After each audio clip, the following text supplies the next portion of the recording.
अस्सलाम वालेकुम नाज़रीन कराम। इलेक्शन के बाद इमरान खान की अपने वकला से मुलाकात हो चुकी है। इंतहाई अहम ऐलान कर दिया अडयाला जेल से।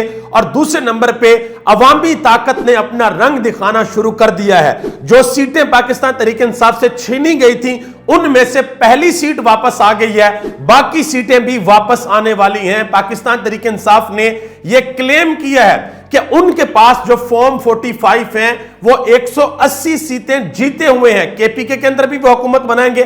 केपीके तो नीचे से लेकर ऊपर तक क्लीन स्वीप मारा है। मजीद उन्होंने कहा कि वो पंजाब के अंदर भी हुकूमत बनाएंगे और वफाक के अंदर भी हुकूमत बनाएंगे।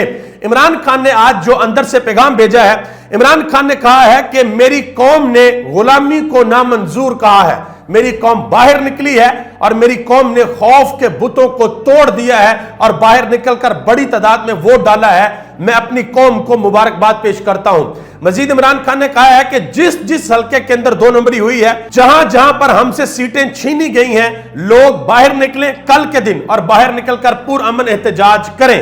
और दूसरी तरफ आलमी मीडिया अभी तक खामोश नहीं हो रहा। टाइम मैगजीन ने, द इकोनॉमिस्ट ने, स्काई न्यूज ने, टीआरटी ने, बीबीसी ने, रशियन टेलीविजन ने, हर एक ने एक चीज वाज़ेह तौर पे कह दी है कि पाकिस्तान के अंदर जो इंतखाबात हुए हैं, इन इंतखाबात के अंदर धांधली की गई है। और मेंशन किया गया है कि जी इंतखाबात के अंदर जो आरओज हैं, आरओज ने धांधली की है, उन्होंने नताइज को तब्दील किया है। इसके अलावा एक और बड़ी ब्रेकिंग न्यूज ये है कि इमरान खान और शाह महमूद कुरैशी के खिलाफ 12 मुकदमात थे 9 मई के।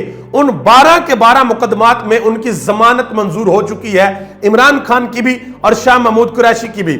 और जो जज थे, जज बशीर साहब, जिन्होंने 190 मिलियन पाउंड का केस सुनना था इमरान खान का, आज अडयाला जेल के अंदर समाअत थी, उन्होंने माजरत कर लिया कि जी मैं इस केस की समाअत नहीं कर सकता। और उसके अलावा जिला सरगोदा से एक आरओ है, उन्होंने इस्तीफा दे दिया। इससे पहले खुशाब के आरओ थे, उन्होंने इस्तीफा दे दिया था। वजह क्या बनी है?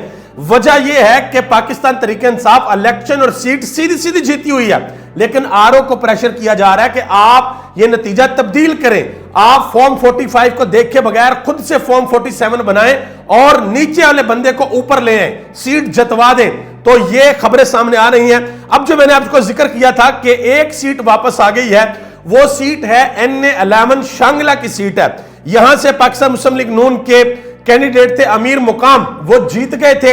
और सैयद फरीन जो कि पाकिस्तान तहरीक इंसाफ के हमायत याफ्ता उम्मीदवार थे, वो हार गए थे।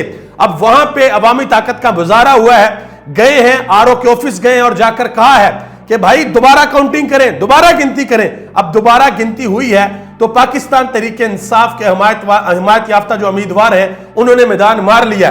तो यह पहली सीट है जो ऑफिशियली तौर पर छीनी गई थी, अब ये वापस आ चुकी है। सलमान अकरम राजा की सीट, उसके अलावा डॉक्टर यास्मीन राशिद की सीट, उसके अलावा रेहाना इम्तियाज डार की सीट। और टाइम मैगजीन ने, ये मैं आपको दिखाता हूं, द इकोनॉमिस्ट ने अली एजाज भुट्टर का जो हल्का था, उनकी तो उन्होंने तस्वीर लगा दी है कि पाकिस्तान के अंदर जो इलेक्शन है उनको रिग्ड किया गया है। ये तस्वीर आप देख सकते हैं। और बाकी भी आलमी मुबस्सरीन और आलमी मीडिया जिस तरीके से पाकिस्तान के इलेक्शंस के ऊपर बात कर रहा है, वो यही बात कर रहे हैं कि भाई पाकिस्तान के अंदर इलेक्शन में हुई है धांधली। इलेक्शन जो है, अच्छा वो 2 बातें कर रहे हैं, मजे की बात 2 बातें कर रहे हैं। वो कह रहे हैं कि इलेक्शन का पहला मरहला होता है पोलिंग स्टेशन, वो कह रहे हैं कि पोलिंग स्टेशन पे इतनी धांधली नहीं हुई। जो दूसरा मरहला है आरओ के ऑफिस में जाके, जहां पर रिजल्ट मुरतब होता है, वहां पर धांधली हुई है, आरओज ने नतायज चेंज किए हैं, यह बाकायदा तौर पर लिखा है। और आखिर में आज हामिद मीर साहब ने एक ट्वीट किया है, जरा आप देख लें। उन्होंने कुरान पाक की एक आयत लिखी है जिसका उर्दू तर्जुमा है झूठों पर अल्लाह की, और ट्वीट किया है कि ताकत के जोर पर झूठ को सच और सच को झूठ बनाकर पेश करना अब बहुत आसान है, लेकिन कुरान मजीद झूठ बोलने वालों पर भेजता है। हम में से कोई भी सादक और अमीन नहीं, लेकिन कम अज कम हमें झूठ को तस्लीम नहीं करना चाहिए, झूठों का सहूलतकार नहीं बनना चाहिए। अल्लाह हम सबको हदायत दे, आमीन। ये पाकिस्तान के सीनियर जर्नलिस्ट हैं हामिद मीर साहब, ये उन्होंने ट्वीट किया। और जनाब मोहतरम इज्जत महाब मौलाना फजल रहमान साहब, उन्होंने एक बयान दे दिया। उन्होंने कहा जी अगर हमें हमारा हिस्सा ना मिला, अगर हुकूमत के अंदर हमें शामिल ना किया गया, तो मैंने जनरल बाजवा और जनरल फैज का भी मुकाबला किया है, मैं अब भी मुकाबला करूंगा। एस्टैब्लिशमेंट हमसे मिड भीड़ नहीं कर सकती। आप मेरी बात याद रखिएगा, याद रखिएगा मेरी बात। आने वाला ये वक्त दूर नहीं है, बहुत नजदीक वक्त है, आपको पूरी की पूरी पीडीएम अपने पुराने बयानिए के ऊपर जाती हुई नजर आएगी। क्यों?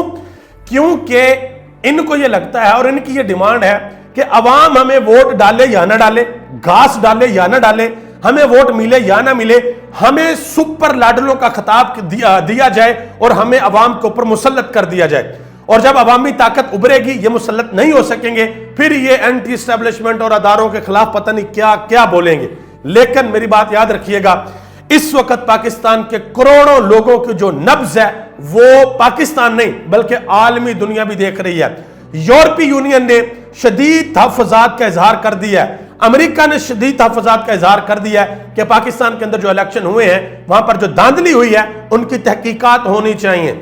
अब पाकिस्तान के अंदर जितने भी साहिब फैसला लोग हैं उनको यह सोचना पड़ेगा कि क्या करोड़ों लोगों की जो राय है उसको परवान चढ़ाना है या उस पर पानी फेरना है। क्योंकि अगर आप दुनिया की तारीख को उठाकर देखें, जब आप अपनी कौम के अंदर अपने लोगों की राय के ऊपर पानी फेरते हैं तो फिर कौमें ऊपर नहीं जाती, कौमें नीचे जाती हैं। दुआ करें अल्लाह ताला मुल्क पाकिस्तान पर अपना खास फजल और करम फरमाए। आप सबका बहुत बहुत शुक्रिया। पाकिस्तान जिंदाबाद, पाकिस्तान के अवाम और पाकिस्तान के इदारे पाइंदाबाद।